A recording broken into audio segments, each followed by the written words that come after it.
with Will Snape Rogers, who has just, among the many things that he does, and you do a lot of things, just come back from working with the Girls High School All-Americans, an 0-2 run with Canada under 18s.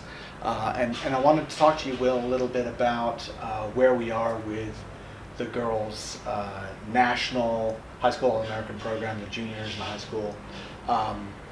You know, how did everyone feel about coming out of that tour? 0-2, but a little bit better the second game.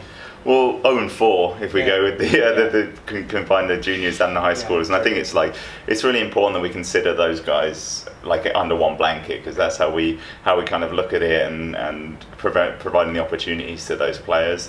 I mean, obviously, like, the results were disappointing, but I can tell you, having watched all of the games, particularly the high school second game, the growth that you saw between the two performances and the experience that those players got just by going through that, and it's because you can't practice for international conditions.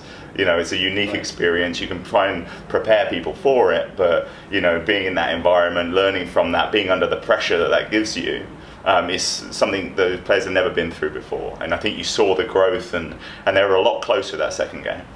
You see, in Canada, they have their provincial championships, which are really hotly contested, and that's taking the very best from not very many provinces. So it's a tight funnel up to the top. Here in the United States, we do have our regional cup tournaments for the high school kids, but there are a lot of teams sort of spread out all over the place.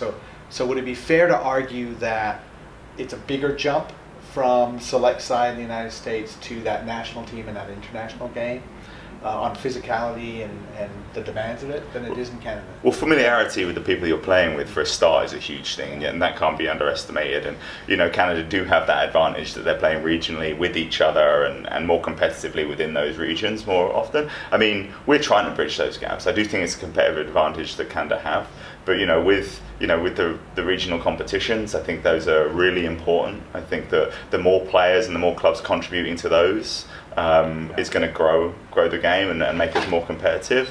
I think what's really important there as well is the USA Rugby Academy, and the players getting the opportunity to come together and train under the high performance coaches more frequently as well. That makes a huge difference to the amount of exposure they get, not only to each other but also to coaches and the expectations of those coaches. So it's not just the games, it's the training and preparation, and it's also exposure to the systems and the expectations. Yeah, and the skill level. I mean, that's the difference, right? Canada were better at some certain fundamental skill areas, and we need to get better as a country on those areas particularly, and the different ways and the high performance ways of coaching those things and learning those things. Like, players being exposed to that is only going to be beneficial to them.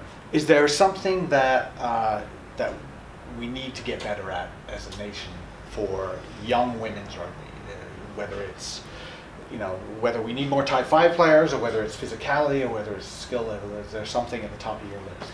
I mean, if you watch the two games, I don't think physicality is one of them. I mean, consistent athleticism and some of the cardiovascular activities, to being able to maintain a physicality for a longer amount of time, that comes through experience. But I don't think that the issue is the players that were there. I think that the work on the skill elements is the fundamentals. It doesn't there is as athletic players here as there are in Canada. I think that second game showed that. I think they executed their game plan more effectively because their skill areas were a slightly higher standard under that pressure. So what's next for those programs? What are we looking at in 6-12 months down the road? Well, for the junior All-Americans, I don't know.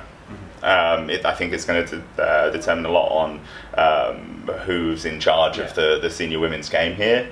I mean, I would like to, and I've said this many times, have more competitive games, more international fixtures. I think we need to bring back the Nations Cup at least for the junior level, the U20 level. I think that there's an argument to be made that World Rugby can now invest in a U20 World Cup for the women.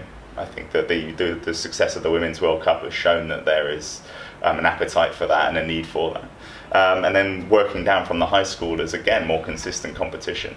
There'll be camps again next year, and the RCTs obviously leading into those camps is fundamental. The USA Rugby Academy, getting the players to them as consistently as possible so that they can play with each other and with the coaches. But I think, you know, we have to create more competitive environments and opportunity for them, and whether that be through RCT and more consistent international competition. I think that's really that's going to push us forward. All right, well, Snape Rogers, thank you very much. You're welcome. Thanks.